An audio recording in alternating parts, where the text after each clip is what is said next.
ci Mohamed ci invitation bi donc man maa ngi tudd Hawa Ba di liggéeyee société bi ñuy waxee Terra Glycine donc Terra Glycine benn entreprise la boo xamante ne day def dans la vente de semences et de machines agricoles on est basé à Bango près de Mohamed am nañ tamit boutique Thiès et on a un commercial aussi qui nous représente sur Dakar. Donc voilà quoi, loolu la ñuy def. Et comment vous avez vécu l'expérience de cette foire avec Mass Agri? Oui, c'était une très belle expérience. Ça nous a permis de rencontrer des clients. Ba pare en même temps gis marché bi comment ça se passe et tout. Donc en tout cas c'était encourageant et en même temps c'était bénéfique pour nous. Et vous reviendrez la prochaine fois. Ah mais bien sûr. Voilà, merci beaucoup. Je me nomme Niania Kanouté, je suis ingénieure des travaux agricoles et je représente l'entreprise Chelima Agri. Alors, au niveau de Chelima Agri, quelles sont les impressions au moment de la clôture de cette foire commerciale agricole organisée par Mass Agri? Voilà, donc nous remercions Monsieur Seck pour cette invitation parce que ça nous a permis d'avoir de nouveaux clients, d'être connus parce que nous sommes une nouvelle entreprise. Nous sommes spécialement basés dans la vente et la distribution des semences importées, comme les semences de Gombo, Jetjanga. Ce sont des variétés hybrides provenant d'Inde. Nous faisons également quelques distributions de produits phytosanitaires, ainsi que d'engrais, de biostimulants, etc. Donc, nous, notre entreprise, nous ne vendons pas seulement des semences et des produits. Nous n'avons pas, par exemple, un client qui vient nous dire « Vendez-moi des semences », nous lui vendons des semences et on s'arrête là. Non. Nous faisons un suivi et un conseil. Parce que lorsqu'on vous donne des semences et des produits, nous vous disons comment l'utiliser, à quel moment l'utiliser, à quelle fréquence l'utiliser. De telle sorte que nous sommes assurés de vous fournir des semences de qualité et que vous aurez tout ce dont vous avez besoin pour réussir votre... Et le service après-vente est assuré.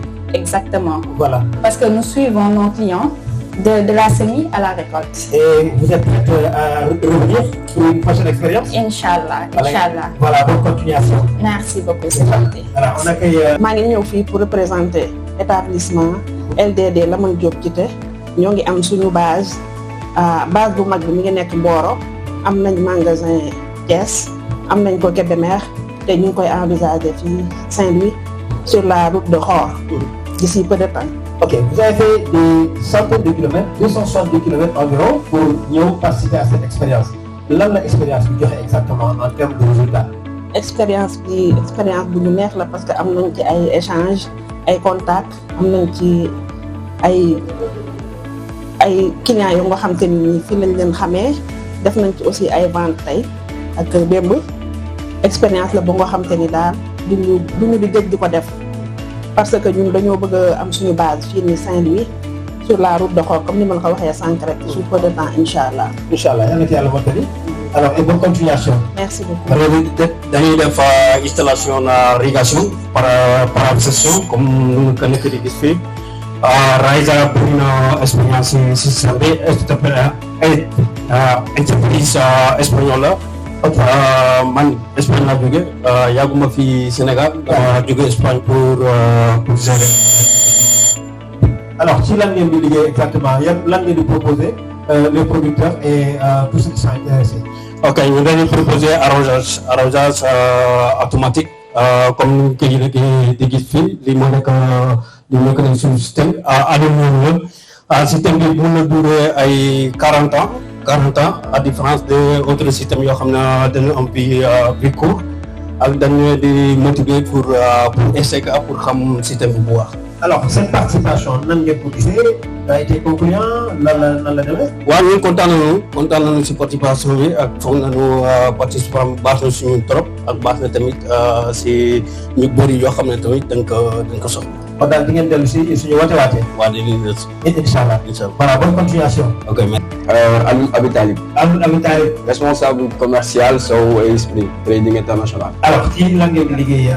Donc nous ngi si trading et négoce maanaam des produits fertilisants donc dolomite, urée 46, NPK et tout. Donc je pense que c'est pour les agriculteurs pour permettent à leur sol d'être fertilisant et d'avoir une très bonne culture. Ok. Là-bas aussi, on est dans le domaine de l'import et export. Donc si des agriculteurs, donc ils veulent exactement, voilà. Je suis M. Kossi Kokoui, je suis le chargé de suivi opérationnel de la capitalisation des programmes à l'incubateur IGB. À l'incubateur de l'Université Gaston Berger de Saint-Louis. Voilà, l'université de référence. Voilà, et vous êtes là pour exactement Oui, on a accompagné 2 porteurs de projets qui ont exposé leurs projets. C'est des porteurs de projets. Oui. Vous les accompagnez dans la mise en œuvre de leurs activités. Oui, on les accompagne de la phase de la pré-incubation, l'incubation et le programme de l'accélération. Ce sont des formations gratuites pour le renforcement des capacités jusqu'au niveau de financement pour installer leur entreprise. Donc aujourd'hui, c'est un plaisir pour nous de les présenter. Donc ils sont là, ils vont passer pour plus de détails. Et déjà, comment appréciez-vous votre participation à cette foire? Oui, c'est une belle expérience que je témoigne déjà, je salue l'initiative. Donc c'est ça. Pour représenter l'entreprise Montre Social, mon est basé à Rossebetio, spécialisé dans le décortiquage et le nettoyage des riz paddy. Sur ce, nous avons comme li mooy riz paddy bi quoi. moom mooy ceeb bi nga xam ne kenn bojogu bojogu moo jóge directement si tool bi. léegi bu jóge si tool bi nag am na moos na peut-être moo koy ci quoi léegi da nga am riz paddy bi. léegi riz paddy bi nag doo ñëw directement transformé ko ndax des fois mën na am humidité boo xam ne day tooy quoi ndax bu jógee si tool bi mën na nekk 20 à 25%.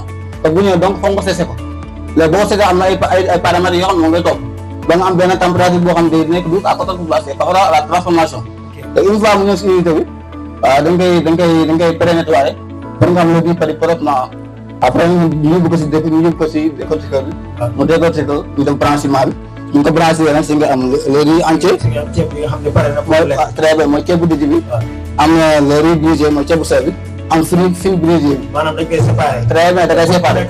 bu nekk dem côté. ki bëgg ceeb bu sew lekk ceeb bu sew. ki bëgg effectivement am na ripaas encore ndax façon am na quoi. ñu jox ko xar yeeg nag yeeg comme ça. très bien waaw. voilà. ferme écologie moderne daal. bu Lamsar bu nekk fan. Lamsar. lan ngeen di liggéey.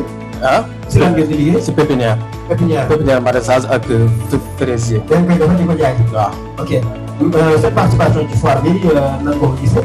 macha allah moom donc am nañ ci ay partenaires yu baax te am nañ ci quelques contacts yoo xam ne moom yokk na suñu kii bu baax a baax. yokk na seen visibilité. waaw. di liggéey ci produit phyto di liggéey ci semence. di liggéey ci yenn engrais yu ñuy woowee engrais technique. donc technique mooy lan. engrais spécialisé sax lay wax. maanaam day xaw a wuuteeg engrais yu ñu miin. di 10-10-20 di triple 15 wala di urée bi. donc ay xeetu engrais la yoo xam ne day indi li 10-10-20 di indi. mais ci yeneen anam ya gën. yooyu souvent ay engrais spécialisés. alors nan ngeen apprécier seen participation ci foire bi la foire commerciale agricole bi Mass Agri organisée à Saint-Louis à Bango précisément. Albizia groupe Savana dafa yàgg di ànd ak Mass Agri mën naa ni sax suñu njaatige la fii ci Saint-Louis en 2019 moom ñu dalal bokk na ci 2019 bokk na ci ñu dalal ndax man 2019 laa rejoindre zone bi ak maanaam équipe bu néew mais ci li may fàttali rek Mohamed Seck bokk na ci nga xam ne tey jii yóbbu nañu Fouta toujours ci turu Mass Agri xamale nu ak distributeur donc loolu collaboration la bu yàgg. représenté Hydronaat moom lan la exactement si lan la yëngu. bureau d'étude boo xam ni dafa spécialisé aussi aménagement hydro-agricole topographie par drone ak traitement pesticide engrais par drone. kon yow ki doon laajte ndax gars yi dañuy utiliser les nouvelles technologies vous avez les réponses. si. ok alors seen participation ci foire bi nan ngeen ko gisee ñu ngi koy apprécier. en fait c'est une participation concluante parce que gis nañu booree dañuy bëgg a innover mais duñu xam fu ñuy jaar. wala dégg nañu ñu ngi def ay traitement par drone wala topographie par drone mais duñu gis spécialiste boo xam ne xam na lu mu lan la leen di liggéeyee. ku leen di indi les bonnes solutions. ku leen indi les bonnes solutions ak les solutions adéquates. ok tudd Abdou Seck. Abdou. maay président Jamono Jardin. Jamono Jardin. Spécialisé en arboriculture fruitière. avec un cumul de plus de 50 ans. Spécialisé en arboriculture fruitière. avec un cumul de 50 ans. Machallah. Machallah. Bon, un retraité de l'ISRA. Ok. Donc vous connaissez le secteur? Non, j'ai cumulé au moins 50 ans d'expérience. Machallah. J'ai fait des tests de multiplication végétative sur les agrumes, sur les manguiers et des semis, des différentes variétés d'agrumes, mandarines, oranges et des fruitiers différents. Man maay responsable showroom bu Sodicem bu Saint-Louis. Sodicem bu Saint-Louis nekk fan. Société de Galel. Galel. Société de distribution de semences maraîchères. Maraîchers. Si wàllu maanaam semence yi ñuy def ci mbayu dër genre yooyu quoi. Soble. Carotte. navet. supame. waaw bu sa kii ak ay bulbul dañuy jaay ay bulbul dañoo. ay bulbul mooy la. dañoo ay putéel olof moo koy wax. ay putéel. waaw. pour na gën a gaaw. mu gën a gaaw moo xam dafa pet boo ko. maanaam day mel lu ñu saxaloon. waaw bu yàgg ñu dindi ko weer ko.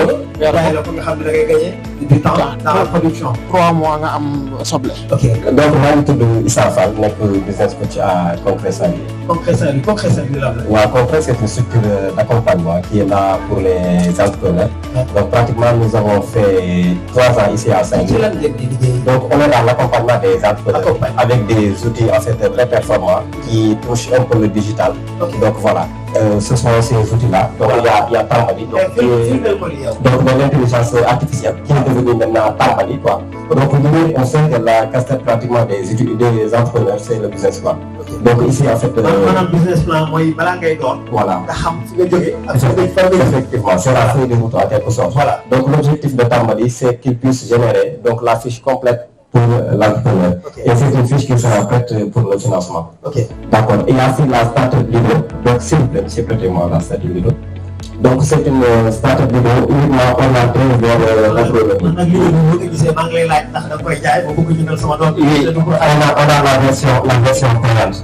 Donc ça permet aux entrepreneurs d'être sensibilisés sur l'entrepreneuriat. Récemment, on a fait une activité ici et pratiquement ça a permis la prise de l'entrepreneur de pouvoir comprendre en fait c'est quoi l'entrepreneuriat en agriculture et autres ces domaines-là. C'est ça. Oui. Cette partie ay Abou Sarr. waaw man maa ngi xaajee ci lan nga di liggéey. waaw ñu ngi liggéey si transformation naana dañuy jël def ko huile. bañ ko defee huile nag au début xamuñu woon nii. huile soo nee huile rek day gàtt ndax huile bu togg la wala. huile naturelle. huile naturelle bu ñu koy xaj sax pour le menthe poivre bi. parce que bon suñu ay y a des salañ yoo xamante ni mënoo toj lépp. waaye huile bi dafay faj lépp loo xamante ni douleur la. boo amee douleur tànk buy métti digg luy métti yaram buy métti boo ko defee dafay faj. buy métti daal soo ko defee dafay faj. bu dee ay picc ay xasan boo ko si defee si saa si mu arrêté. si saa si bu dee karaw la daf si baax bu dee bëñ la si saa si mu arrêté parce que day weexal bëñ. bari na ay bienfaits yoo xamante ni daal ku koy utiliser di nga si gis bienfaits yi. ñu ngi nekk fii nii à Bango. que fële si wetu aéroport. waaw numéro téléphone bi mu ngi 77 083 46 0. waaw 77. 0 83 3.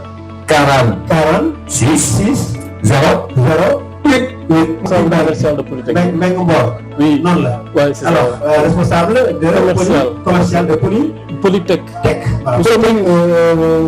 Vous travaillez autour de quelle activité? Nous sommes une unité industrielle qui fait dans les produits APVC et APHD. Donc nous fabriquons les tubes APVC et APHD. Donc PVC et APHD qui sont très utilisés par les agriculteurs pour l'irrigation, l'arrosage et tout ça. Nous faisons aussi les tubes pour l'assainissement, les tubes pour le réseau sec aussi, que ce soit le télécom et tout ça. Nous sommes du groupe CSE. Nous sommes donc la dernière du groupe CSE. Et nous sommes spécialisés dans la production de... C'est ça, oui. Il y a une expérience de plusieurs dizaines d'années au Sénégal. Oui, de plus de 50 ans. Oui, parce que c'est depuis les années 73. Donc nous sommes une filiale du groupe qui sont spécialisés dans la fabrication de tuyaux, de APHD, APVC. Oui. Et notre gamme, c'est du diamètre 20 au diamètre 400. Nous avons la gamme du diamètre 20 au diamètre 400 pour l'adduction d'eau, pour l'assainissement pour l'irrigation et travailler dans la polyvalence. Dans la polyvalence, oui. Voilà. Asalaamaaleykum, maa ngi tudd Boy, ñu ngi ñëwoon fii représenté fii suñu GIE bu bokk xalaat bi ci leen. Voilà, Mohamed, nous sommes au terme de la foire commerciale agricole organisée par Massagri. Au moment du bilan, qu'est-ce qu'on peut retenir exactement? Nous avons été vraiment très heureux de recevoir, au-delà de notre clientèle, tous les partenaires avec lesquels nous travaillons ou qui travaillent dans l'écosystème agricole sénégalais. C'était très intéressant, au-delà de l'exposition qui nous permettrait de faire une présentation de la graine jusqu'à la table, de faire apparaître tous les acteurs qui étaient dans le système. Mais aussi des débats que vous avez vraiment managés d'une main de maître lors de ces panels et qui ont été de très haute facture, nous permettant de mettre la main sur vraiment les contraintes qu'ont les producteurs maraîchers et agricoles de manière générale. Donc on a été très content même de voir qu'il y avait eu différentes générations qui se sont rencontrées à travers des jeunes du ministère de l'Agriculture, des paysans qui étaient beaucoup plus expérimentés, mais aussi d'un public très réceptif et qui a beaucoup participé à éclairer la lanterne des moins sachants, on va dire. Alors, vous avez eu l'accompagnement des autorités administratives. Beaucoup d'experts également ont participé à ces panels-là. Aujourd'hui, comment comptez-vous capitaliser tout ce que vous avez reçu comme retour? C'est tout à fait intéressant. C'est le lieu, je crois, de remercier que ce soit les entreprises qui ont été présentes, qui vont de la semence à l'irrigation, aux engrais, aux accompagnements d'entreprises agricoles, les agences de l'État, le maire, la mairie de Saint-Louis, le gouverneur et la délégation qu'il a envoyée à travers le préfet, mais aussi une mention spéciale à un frère et ami, M. Mamoudou Gueye de la SVTP, qui nous a vraiment aidé très rapidement pour faire un terrassement du site et donner donc une image présentable du lieu où on voulait faire la manifestation. Nous comptons donc capitaliser l'expérience que nous avons acquise ici par la vulgarisation des connaissances. Parce que de nouvelles pistes de réflexion ont pu être défrichées. Et donc nous espérons à travers la campagne qui est là de pouvoir aller encore à la rencontre des entreprises qui étaient là pour présenter leurs produits, voir dans quelle dynamique ils peuvent encore mieux aider les entreprises sénégalaises, les booster, les renforcer, leur donner encore plus de capacité pour être beaucoup plus compétitifs, on va dire, mais aussi être rentables. Donc au-delà de ça aussi, nous allons pouvoir, à travers l'activité que nous menons mensuellement, le marché fermier de Bango, pouvoir attirer de nouveaux producteurs, mais aussi attirer des entreprises qui sont sur l'achat de ces produits agricoles pour les plateformes de vente en ligne sur Dakar ou dans d'autres régions, mais aussi pour l'exportation. Nous allons aussi projeter au mois de mai, Inch'Allah, au mois de mai 2026, de faire ce qu'on va appeler la fête de la récolte, où les semences qu'on avait eu à présenter ici durant la rentrée commerciale, on va pouvoir mettre la main dessus pour voir les résultats qui ont été obtenus à travers la campagne en cours au Sénégal. Alors, ce que vous faites en tant que privé peut intéresser l'État du Sénégal. Aujourd'hui, si vous aviez un message en direction des autorités, quel serait ce message-là? Notre message à l'endroit des autorités a toujours été à notre manière de participer. Parce qu'il s'agit surtout à notre niveau de vulgariser les connaissances agricoles et faciliter les politiques publiques de l'État. Parce que la vulgarisation agricole, pour diverses raisons, a été restreinte au Sénégal, alors que la demande est encore de plus en plus forte. Les producteurs ont besoin de plus en plus d'accompagnement technique et stratégique, mais aussi être accompagné dans le sens de parfaire les itinéraires techniques, dans le sens de voir quelles sont les perspectives pour produire et vendre sur le marché local et international.